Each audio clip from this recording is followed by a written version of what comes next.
Hi everyone and welcome back to PrepFusion. I'm Anish and today we'll start the lecture 5 of power electronics of the first chapter, that is power semiconductor devices. So we have learned about SCR, about brief introduction. We have learned about gate characteristics of SCR. We solved many questions.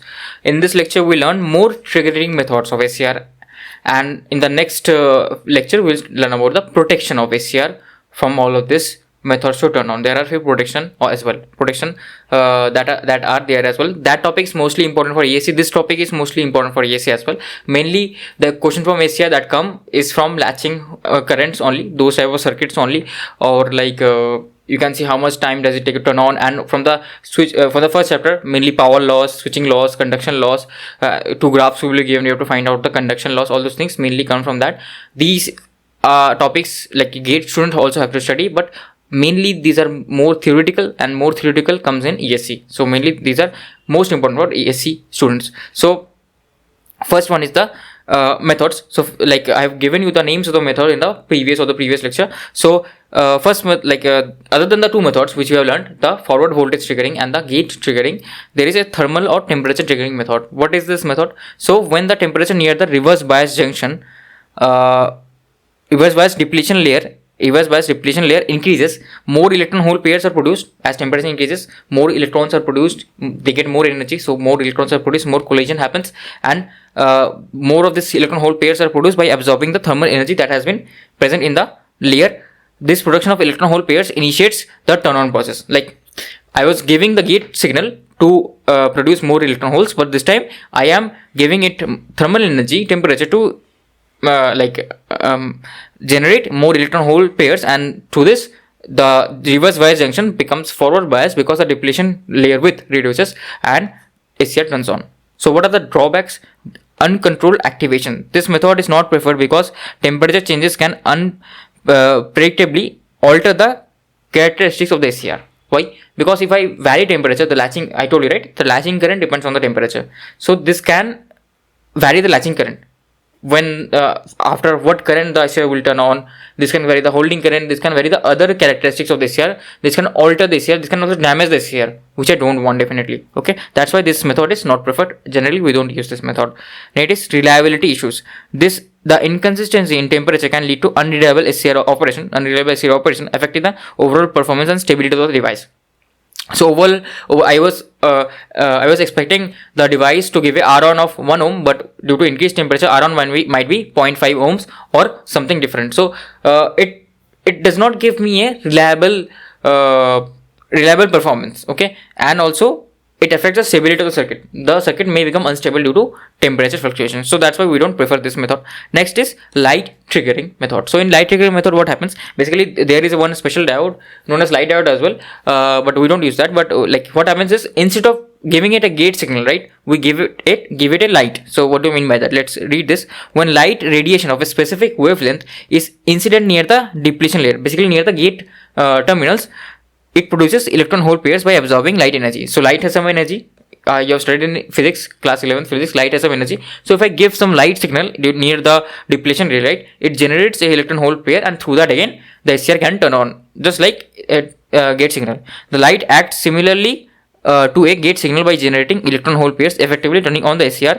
Light triggering is efficient, reliable for simultaneously triggering multiple SCRs. So if you have multiple SCRs, right, and if I give light triggering, then it is much more efficient and reliable, okay, than other methods. So obviously we use this. There are a few applications here. So we use this in LASCR, that is light triggered SCRs are commonly used in high voltage direct current applications, that is HVDC applications in the transmission line. So they are used. There are applications for this light activated triggering. Let's go to the next one. So this one is a very interesting one, DVD triggering. This one also you use. So here, if you remember correctly, that this I told you, right, this capacitance will come into action. So when I am in the forward blocking mode, what happens? This junction J1 and J3 are forward bias, but this J2 is reverse bias. I can replace a reverse bias junction with a equivalent capacitance of CJ2. Okay. Now what will happen here is, during forward blocking state junction J2 is reverse bias, creating a depletion layer on both sides. This layer acts as an insulator preventing current flow. This layer acts as an insulator preventing current flow just as a capacitor. That's why I can replace this junction with a capacitance. the reverse bias J2 junction behaves like a capacitor. The reverse bias J2 junction behaves like a capacitor. This is due to the depletion region at J2. So which I explained, which can store charge. So here, right, there are multiple charges that are stored. I hope you studied about depletion layer. Himanshu has taught in the diode characteristics. When the rate of change of the voltage dVdt across the SCR increases rapidly, it can induce a current through the capacitance J2. So what is the equation of capacitance? If you know, right, basically the current through the capacitance is given by IC equals to Cj to dV by dt, right? So if the rate at which the voltage is getting applied is, if it is very high, then the current will also increase, right? Current will increase and current can flow through this, and exactly that is what we employ here. So we apply a voltage, forward voltage, with a very high rate of change, so that can trigger the capacitance, and some current may start to flow from this, and if some current starts to flow from this, that may be sufficient to turn on the SCR even without a gate trigger. Okay, so if my dVdt is enough high, and if some current flows, and that current, right, if it is equals to latching current, then that should be sufficient for this SCR to turn on without the gate triggering. Okay, so this method is actually pretty important, but we also have to take care that we don't falsely trigger. I will explain about the drawbacks of this with a question. So here we have a question: for the given circuit below, the change in energy of the inductor is delta omega L, and the change in energy of the current source is delta omega Cs during the switching operation. So at t equal to 0, there is something happening in the circuit. This switch is getting open and this switch is getting closed. Just hold on a second. Let me check if everything is recording or not. Yeah, this switch is getting closed and this switch is getting open. So the change in energies of this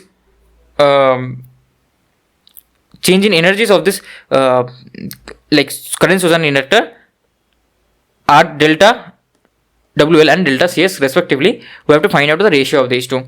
So if you observe one thing, what is the initial energy of the inductor? EL0 minus. Here, right, no current is flowing through, so I will just draw the circuit at t equals to 0 minus. If I draw the circuit at t equals 0 minus, what will I get? This switch will be open circuit, because after that only this switch is getting closed and this switch will be closed.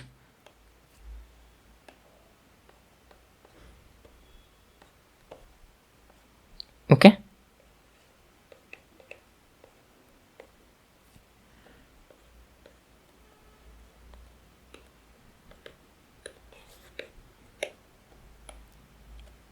EL0 minus. So obviously no current flows through this, hence inductor initially has no energy. And the current source, right, current source, even though it is providing some current through this short circuit path, but a voltage across the ideal switch is 0, hence the power is also 0, hence the energy will also be 0 for this current source before t equals 0 minus. Now what is happening just after t equals to 0? So after t equals to 0,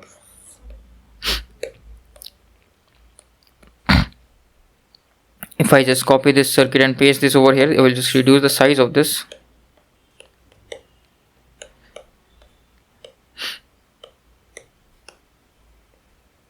This will be closed and this will be open circuit. So this will be closed now and this will be open. So now, right, what is happening is the inductor initially has 0 current, right? Inductor initially has 0 current, but once the switch is closed, what will happen? Current source will push 10 amps of current anyhow. It doesn't care about the inductor. Inductor wants to have 0 current because it doesn't want to change its current instantaneously. So what will happen is that IL 0 plus will be 10 amperes due to current source, which is not equals to IL 0 minus. Hence what will happen? Hence basically this current source, right, will produce a impulse voltage. This current source will produce a impulse voltage. Okay, delta t. So VL of t will be simply delta t, and what will be the area of the impulse? So area of the impulse will be simply, if I draw the area, right, just hold on.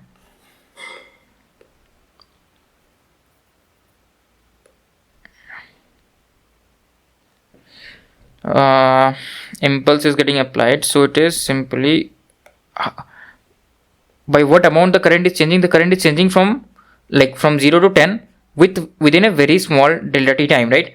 And it is VL equals to L dit dt. L dit dt. So this will be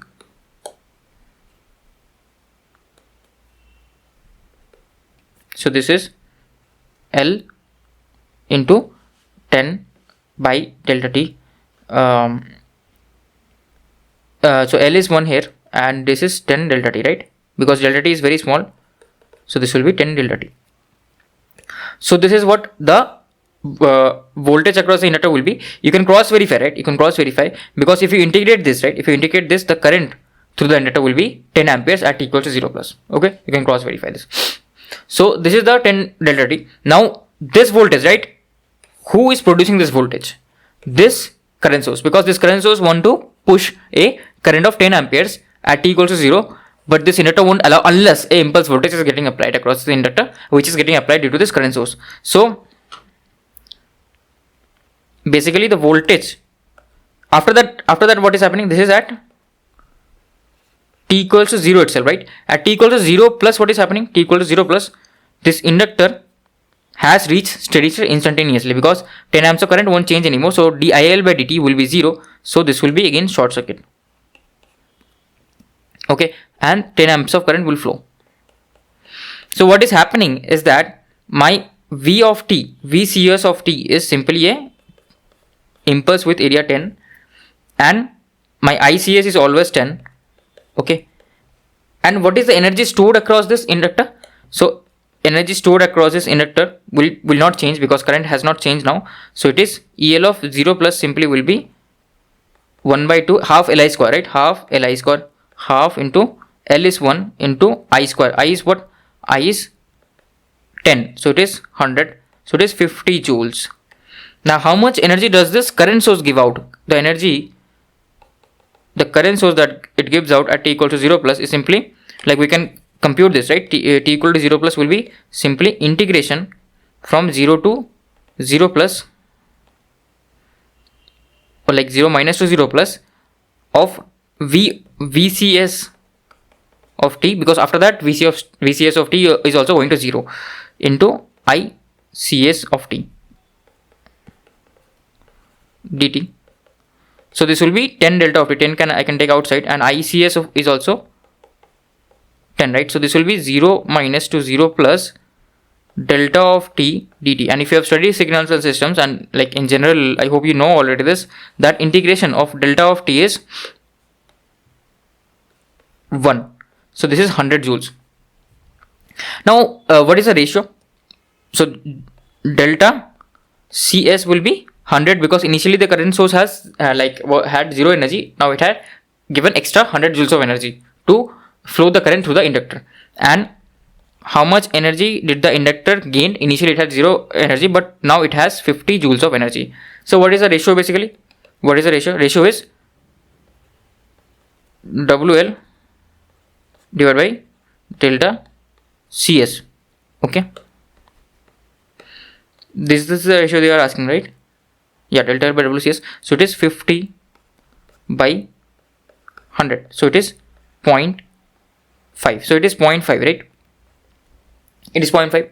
So basically what do you observe? Like, one thing you observe is that the inductor only got 50 joules of energy from the 100 joules of energy. So can you tell me, where did the other 50 joules go? Because there is only one energy providing source here, energy providing element here. Only current source can provide energy. All the other elements can only either dissipate energy or can store energy. Inductor has stored energy of 50 joules. Fine. The current source generated 100 joules of energy, 50 joules of which gone to the inductor. What about the other 50 joules? Obviously, energy can either be destroyed or lost, right? It can only change its form. So it must have went on some other way, in some form of loss, heat loss. There are here resistors as well. So where did that 50 joules of energy went? That extra 50 joules of energy went where? Went in the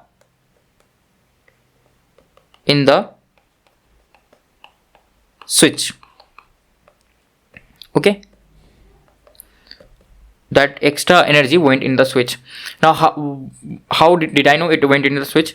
So if you observe carefully, right, you have in your home, you have a MCV, or in big transmission lines, if you go into the substations there, if let's say the generator has been turned off, now if you want to pull the switch and turn it on, you will see some sparkings are happening. If you once you turn on, some sparkings are happening, or some current is flowing, you see sparking. Also when you see like in transmission lines, right, whenever thunderstorms strike, there is some sparking. What is happening is there is some electromagnetic interference in this switch. Okay, obviously this switch also has some limitations. It cannot take very high rate of change of current or voltage. So suddenly from zero current through this switch, the switch changes to instantly 10 amps of current. So there is some electromagnetic interference that got lost. Like due to this electromagnetic interference, we have some power loss in this switch. So what happened is that this switch is on, so this won't dissipate any energy. This switch is just on and the current flows through this switch, right? So the power or the energy I say is going to the switch, okay, lost in the switch, because you see sparking whenever you turn on, turn off a switch, right? You see some sparking. If you just turn this off and on, you will see some sparking. There is some dissipation of energy in form of heat as well as in form of EMI. I have written the short notes here. We don't want to introduce sudden change in current or sudden change in voltage across power electronic devices, as it will introduce electromagnetic interference. The phenomenon is known as electromagnetic interference. If you want to know more about it, please look up. Okay, look up in the Google and more. Obviously this will be out of scope of my syllabus. That's why I'm not explaining, like I'm just explaining the terms here. If you want to learn more about it, please look it up. DIDT and DVDT, right? So obviously this is all good for protection and stuff. That's why DVDT is also present. So we don't want to introduce high change in current or high change in voltage suddenly. That can damage the device due to electromagnetic interference.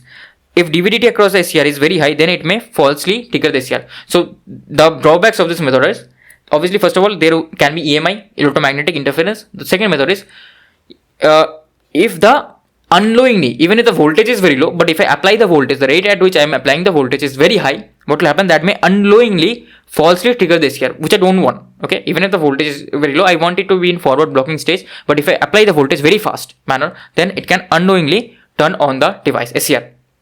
So that is a drawback of this method, DVD triggering, but it's a good method actually. So let's like do a few theoretical questions. Which of the following does not cause damage of the SCR? High current, yeah, it can produce heat, right? It can produce heat, so it can again cause damage. Again, DIDT, I just explained, high rate of rise of current can damage the device due to EMI and also heat loss, right? Due to localized heating, because the current charge carriers, right, won't get enough time to distribute. There will be very highly concentrated electrons in few spots, due to which it can damage the device. That's why localized heating. High temperature rise, again high temperature rise means again due to heat, same reason it can get damaged. But high rate of rise of voltage, right? Yes, it can cause EMI, but high rate of rise of voltage does not cause damage. What does it cause? It falsely triggers the SCR. It does not cause damage, because if the rate of change of voltage is very high, it is mainly about the electric field, right? So electric field, basically no charges flow, just it applies electric field. So falsely triggers the device, but it doesn't damage the device. Falsely triggers the device, okay, but doesn't damage the device. So this is about like mostly about the triggering methods. Now let's understand the switching or dynamic characteristics of SCR, the turn on characteristics and the turn off characteristics. These are mostly theoretical, and again this is mostly important for AC, not that important for gate point of view. So SCR turn on time is defined as the time during which SCR changes from forward blocking mode to final or on state. So the time required for the SCR to go from forward blocking mode to on state, the overall time is known as the turn on time. So the turn on time includes mainly three quantities. One is the delay time, another one is the rise time, another one is the spade time. So we will break it down into three different quantities and we will study each of them separately. So this is mainly theoretical and mainly important for ESC, not that important for gate point of view. So if you observe here carefully, this is the graph of Ig and VA, right? So when the SCR turns on, what will happen? The current will increase and the voltage will decrease. Voltage will go to 0 and current will go to some steady state value.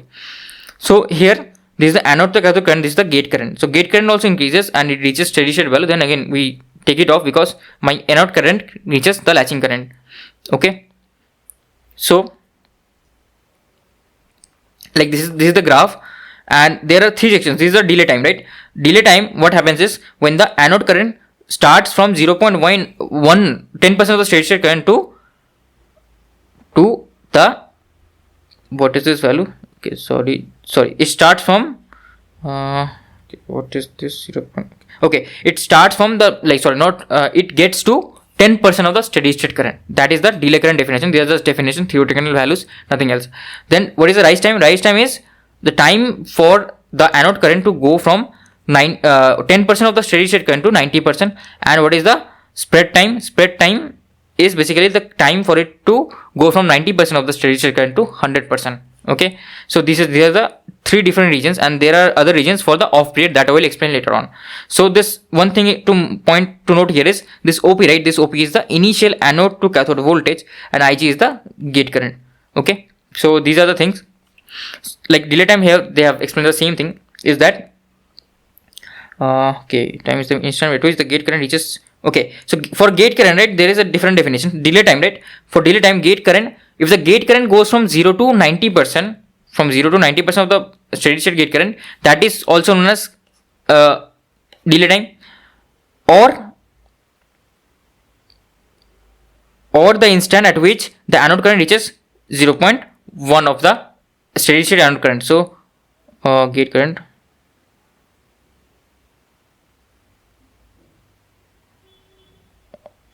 or steady state gate current, right? This will be steady state, IA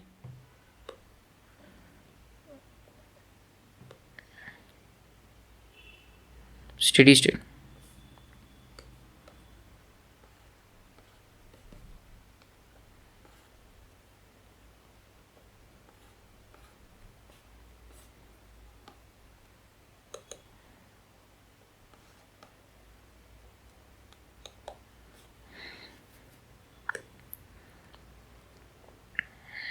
So here Ig and Ia are respectively the final values of the gate and anode current. So like these are the written. So the definition is same. Either it goes from 0 of the initial anode current, like 0 amperes to, or from the forward leakage current to the 10% of the steady state anode current, or from 0 amperes of gate current to 90% of the steady state gate current. These 2 times are same as known as the delay time. Okay, so the delay time can also be referred as this if the voltage falls from like initial voltage to 90% of the initial voltage, which is OP, right? So like these are just theoretical things. This you just need to know. That's it, right?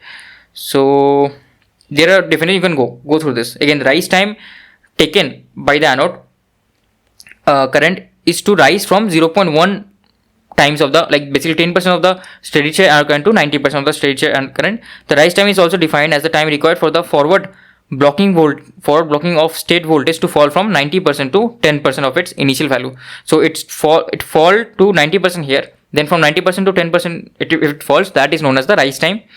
During rise time, turn on losses in the thyristor are the highest, as voltage and current both are intermediate values, right? Both are intermediate values due to high anode voltage and large anode current. So if you see, right, during this rise time, this anode current is also high, this voltage, right, voltage is also very high. This is not that much of a low value.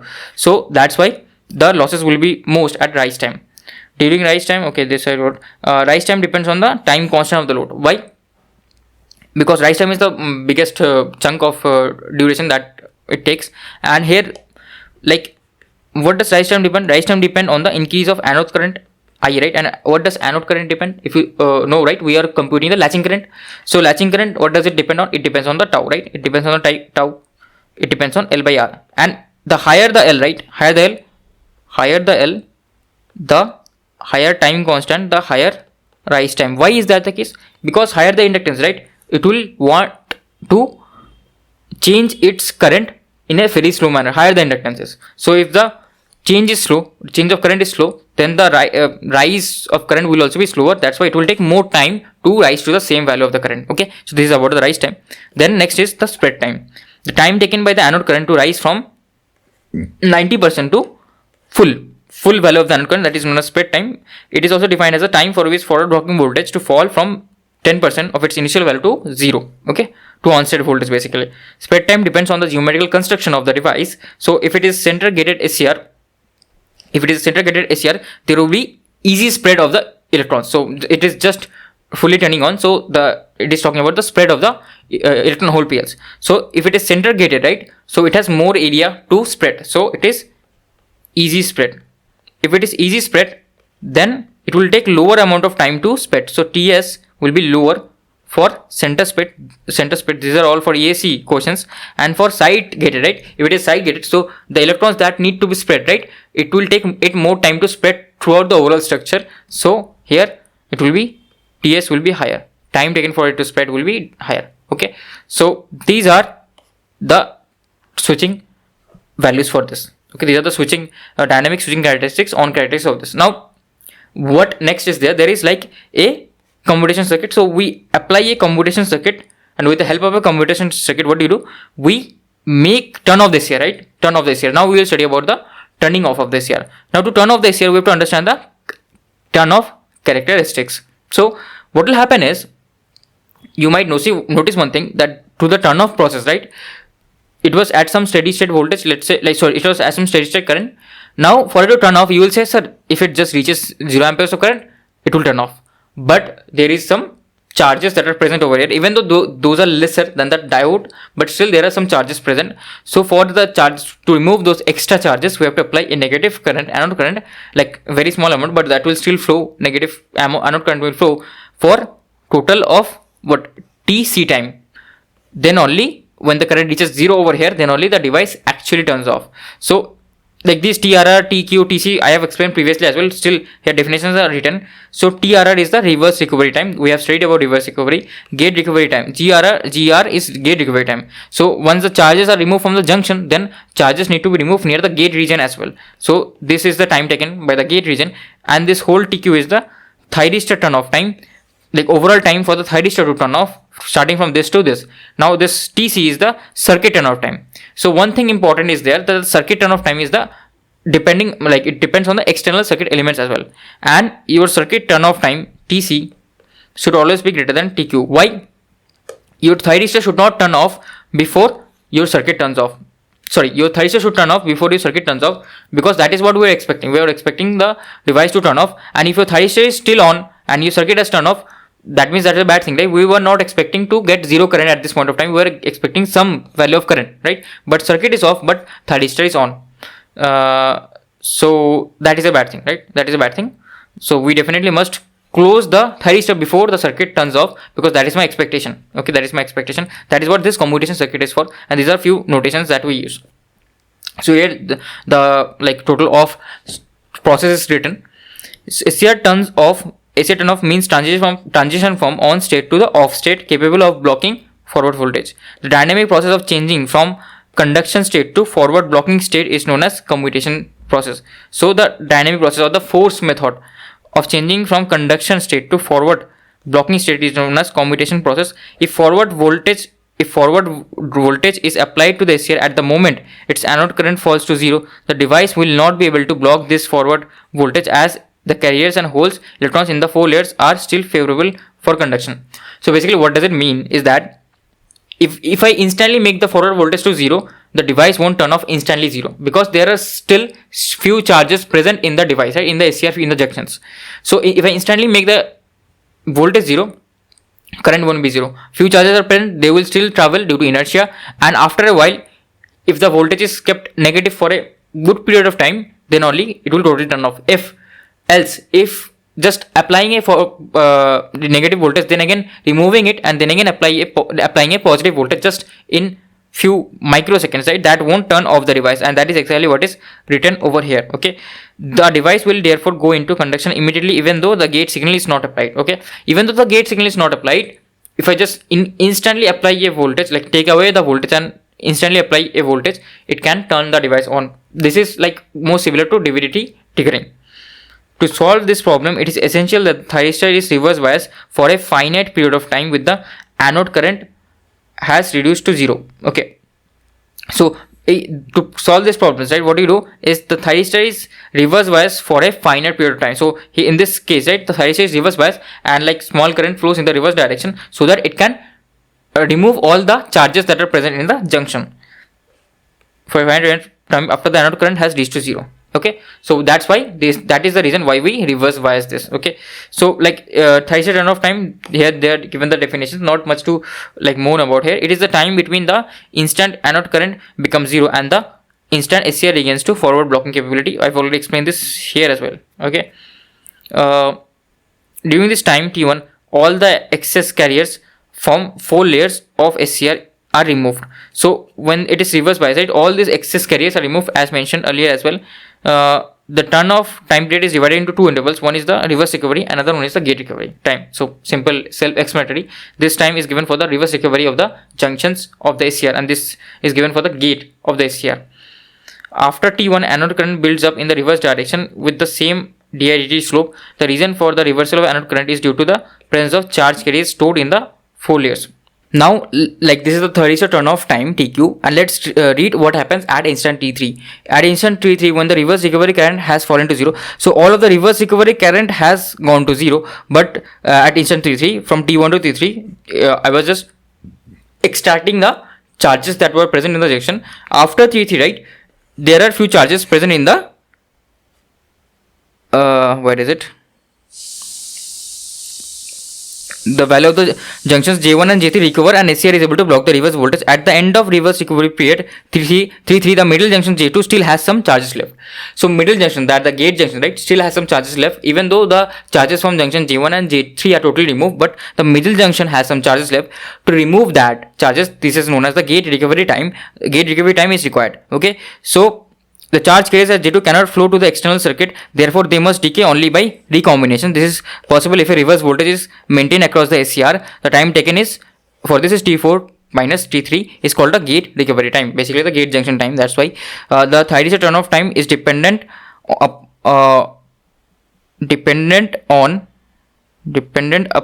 on magnitude of forward current, dIdt and junction temperature at the time of commutation. So these are important for EAC. These are information based things. You should know, right? It is the rate of change of current. Depending on the rate of change of current, the forward current, how much forward current was flowing initially, the junction temperature, because more the junction temperature, more electrons will be present, more charge carriers will be present. It will take us more time to remove those charge carriers. Depends on the time of commutation. Basically the circuit turn off time. Now what is circuit turn off time? It is defined as the time between the instant anode current becomes 0 and the instant reverse voltage due to the practical circuit reaches 0. Basically the voltage across this reverse voltage, right, goes to 0 of this circuit. Okay, so generally just know this, for reliable operation circuit turn off time should be more than the thyristor time, because thyristor turn off time, because thyristor should turn off first, then the circuit will turn off. If thyristor hasn't turned off and circuit has turned off, then still there is some current flowing through the circuit, which is not good. Okay, that's why for reliable operation TC should be greater than TQ. Thyristors with slow turn off time are called converter gate SCRs, because the frequency is lower, so it takes more time, because like in converter gate SCRs we use like low frequency devices, and SCR is suitable because it takes more amount of time to turn off and turn on, so we need more time period. Okay, more time period. That's why example, phase control rectifier, cycle converters, and AC voltage controllers. Okay, so next, SCR with fast turn off times are called inverter gate SCRs, because they are used in inverters. They are used in converters, which are mainly for rectifier cases, and they are used in inverters. That's why they are called inverter gate SCR with like low turn off period of time, so I can turn on and off very fast. Okay, these SCRs, and these with slow turn off, I cannot turn on and off very fast, so the switching frequency is lower, hence I can only use in slow speed applications, that is in rectifiers, cycle converters, and AC voltage regulators. So in this case, for fast operation, in examples inverters, choppers, and force commutation converters. Safety factor is known as the ratio of TC by TQ, circuit turn off time to thyristor turn off time. This is known as the safety factor. Okay, so basically turn on time of an SCR in series with RL circuit can be reduced by what? So I told you, right, turn on time depends on what? If you remember, turn on time depends on the time constant of the circuit, and the slower the current increases, rate of current increases, the more time it will take. So if I want to reduce the time, right, I have to reduce the L, the inductance, because tau is L by R, and if I reduce the L, then tau will reduce, then time constant will reduce, and it will not oppose the change in current, it will oppose less change in current. So that's why decreasing L, we can reduce the turnaround time of the SCR, of the outside circuit. But obviously this has its own drawbacks, that is for other case, and this is mainly information based question, and this will be mainly asked in ESC. Okay, but this is a good question. Like in GATE, right, mainly numerical questions will be asked, lower theoretical questions. So this is a very good question. Here the circuit shown in the figure has reached steady state with thyristor T in off condition. Assume that the latching and holding currents of the thyristor are 0. If the latching and holding currents of the thyristor are 0, the thyristor is turned on at t equals to 0 seconds. Okay, latching currents are 0, so this is idle thyristor and it is turned on at t equals 0 seconds. The duration in microseconds for which the thyristor would conduct before it turns off. So like before it turns off means once the thyristor current has reached 10 what will happen is initially there was no current, right? Then some current flows through this thyristor and this thyristor is turned on. Then after a what instant again the current through this thyristor will be 0 and then again it will turn off. Just like a question which we solved previously when there was a LC. Here there is a LC as well, but this is in parallel with the thyristor. Okay, this is a very good question. Okay, and you try to pause the video and solve this. So again the same concept will be used, and this is like a commutation circuit which turns the SCR off. Okay, so that's why I have taken the question here. So let me first draw the circuit real quick. I will draw the circuit, and the thyristor is turned on at t equals to 0. So before t equals to 0, right, thyristor is off. If before t equals to 0 the thyristor is off, then what is the circuit state at t equals to 0 minus?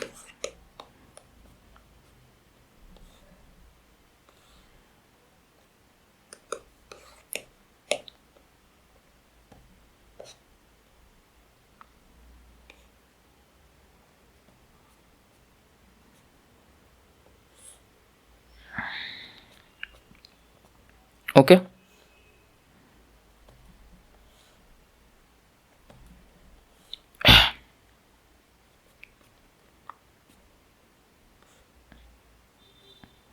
and thyristor is off, right? Thyristor is turned on at t equals to 0, so thyristor is off before that. So what will happen is that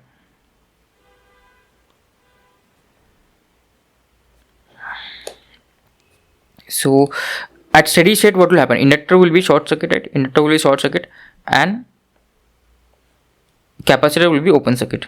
Capacitor will be open circuit. And here I have applied a voltage of how much? 100 volts.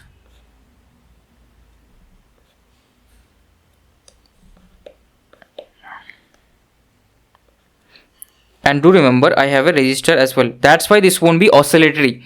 As I have a resistor, this will reach steady state due to the resistance. Right? Resistance is very important for reaching the circuit at steady state. So what will happen is this is 4 ohms and this is short circuit. Okay, and this is open circuit and this is 100 volts. So this is that at just before t equals 0 minus, and the capacitor and inductor so all are in steady state. So what will happen is that basically this is short circuit, but this is open circuit, right? So current through this will be 0. As current is 0, so drop across this will be also 0. Hence the whole voltage, whole 100 volts will come across this capacitor. So initial voltage across the capacitor VC0 minus is 100 volts. Okay, so that is one thing. Now what is the other thing? Other thing is the instant at which the thyristor is turned on. If the thyristor is turned on at t equals to 0, if the thyristor is turned on at t equals to 0, how will my circuit look? So if the thyristor is turned on, so I will assume no forward drop. And the capacitor, right, this is the capacitor. I will draw the capacitor and I will draw the inductor.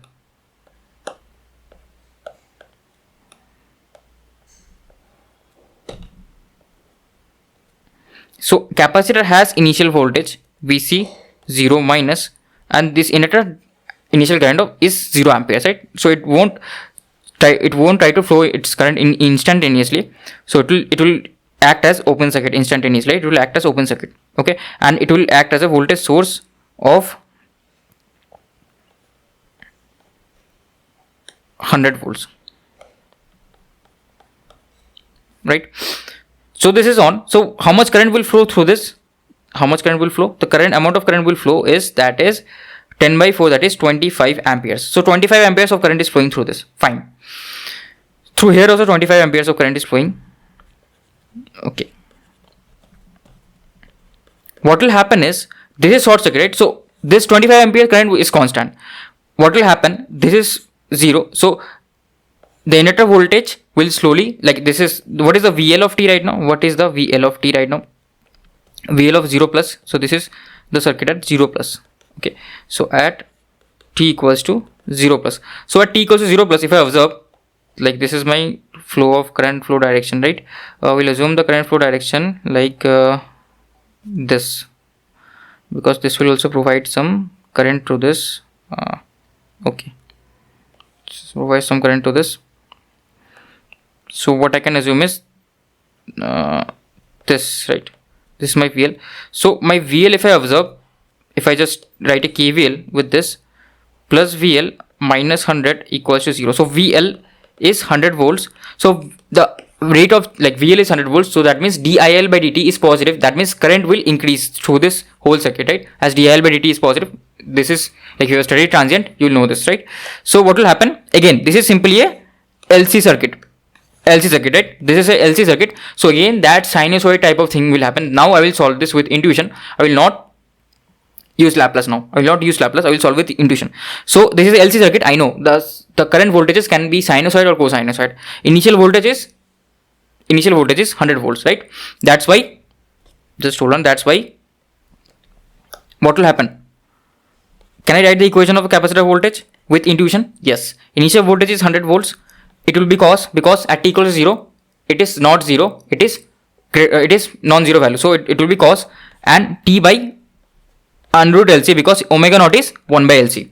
1 by under root LC. That's why this is t by under root LC. I will understood how I have wrote. In the previous lecture, I have explained everything with intuition. I will not explain it much here, right? So this is my VC, and from this VC, can I compute the IC? What is IC? IC is C dVC by dt. C dVC by dt. Just hold on a second. Okay. Just hold on. Start. Yeah. So this is a C dVC by dt. Now I know this is C, and differentiation of cos is minus sign. This will be 100 into. So like whenever I assume this as plus and minus, right? VC is this. So just hold on. This is plus minus VC. So I assume that the current is flowing into the positive terminal. This is how I assume the IC. This is the notation. This has been taught in the first chapter of capacitor, right? So how to assume polarities of current IC and VC. So this is C dVC by dt, and this is minus of sine of t under root LC into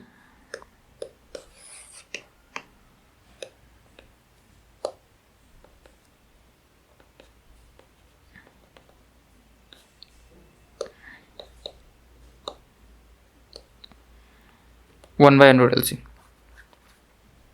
Okay. So this will be what? This will be again 100 by L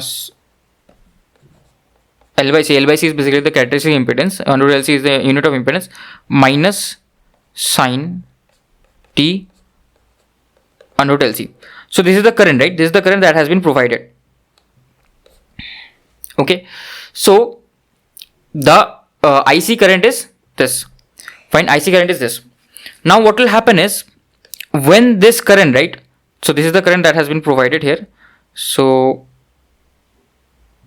what I can write is 25 equals to IC plus IT. IT is what? This current, right? This is the IT current that was flowing. So initially IT current was what? 25. If I put here t equals to 0, so IC is 0, right? IT is 25. That is correct, right? Because initially no current should flow, because inductor initial current was 0. That's why it won't change its state. Initially it will be 0. This is 25 flowing totally through this thyristor. So sanity check is correct. Now what do I want? I want this IT to be 0. The next time the IT will be 0, then the thyristor will turn off again. So when will the next time happen? So when IT will be 0 next time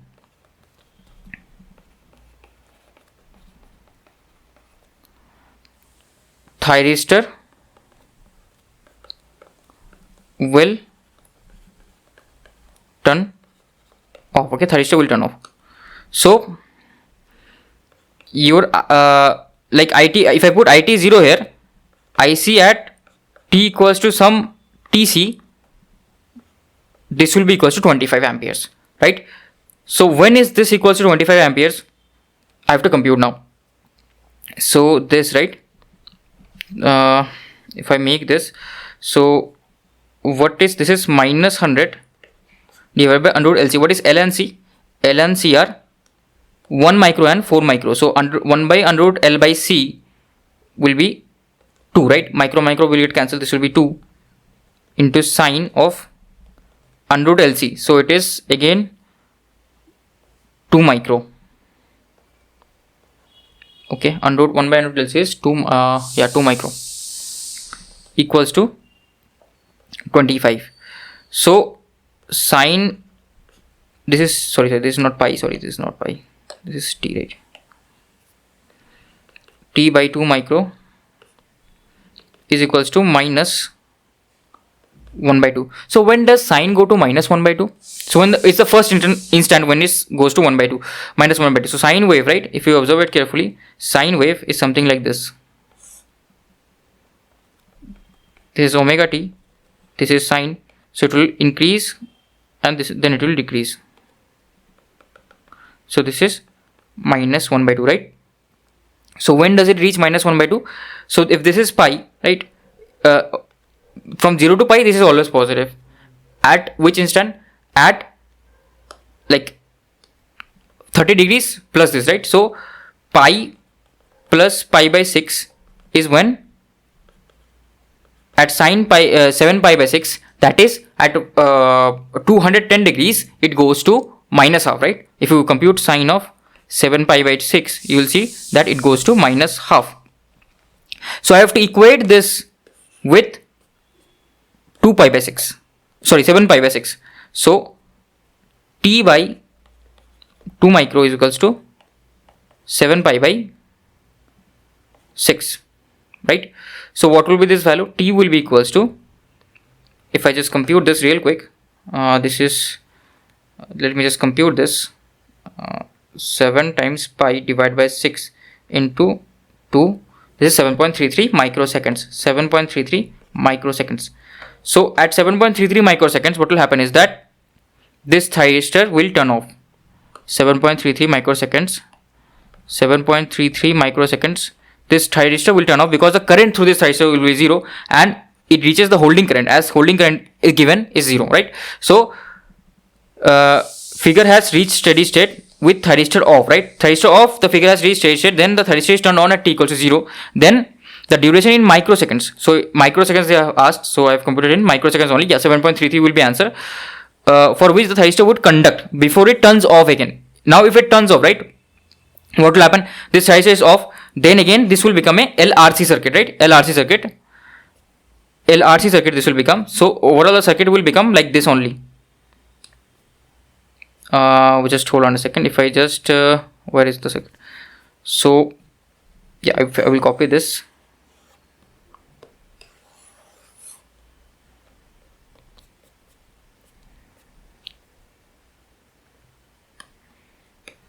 This circuit will become a LRC circuit. So here this will be a inductor through which the current currently is 25 amperes, okay, and this will be a capacitor, okay, through which the voltage is what is the voltage? If I compute the voltage, right, 7 pi by 6, so I will just compute this. Cos of 7 pi by 6, that is cos of 210 cos is minus 86.6. so this is like VC is equals to plus minus VC is equals to minus 86.6 volts, right? So the current through this is 0, hence the thyristor turns off. Now this becomes a what? This becomes simply a series RLC circuit, and it will decay down to again its steady state. This is at t equals to 7.33 microseconds. And at steady state, again what will happen? It will reach to this state, right? This circuit. So at steady state, again this will happen. Again the capacitor will get charged to this value. The thyristor will never turn on again, okay, as it has been turned off once. So again this will be at t equals to infinity. Okay, so I hope you understood the concept of all of this, right? If you understood the concept, this question is very good because you have to read the question very well. What have they told? They have told that circuit is shown has reached steady state with thyristor off. And what is the steady state of the circuit? With thyristor off, capacitor will reach to 100 volts, inductor will be short circuited, and like what amount of current will flow? No current will flow. Okay, as it has reached steady state, inductor will be short circuit, capacitor will be open circuit, as it has reached steady state. So then again suddenly the thyristor is turned on, so current will flow, because if I apply KVL 25, I will get 25 amperes to this resistor. Initially all of the current will flow to the thyristor. Suddenly this inductor will also get charged as some positive voltage is getting applied across the inductor. So the current will increase, and at some point, certain point, this due to this inductor, whole of the 25 amperes of current will flow to this and not this. Here the current is constant because this is 0 volts, right? This is 0 volts, hence the current through this is constant. As it is 0 volts and whole of the 25 amperes of current is flowing through this, then the thyristor will be off. Now once the thyristor is off, then this won't turn back on again. This becomes a simple series RLC circuit with a DC source. Again it will reach the steady state as the thyristor turned off before t equals to 0 minus. Okay, so I hope you understood the concept, and this question is very good. This question is very good, and very good analysis of the question could be done, and I can assure you not many educators have analyzed this question like me. Okay, so I have taught you the intuition as well, how to assume the voltages and current for a simple LC circuit, right? So you can solve this with Laplace. I have told you in the previous lecture how to solve with Laplace. You can solve with Laplace and cross verify. You will get the same answer, right? So yeah, that's it basically for this lecture. And in the next lecture, we'll study about the protection of SCR and series parallel operation of SCRs. Thank you for watching, and I will see you in the next lecture.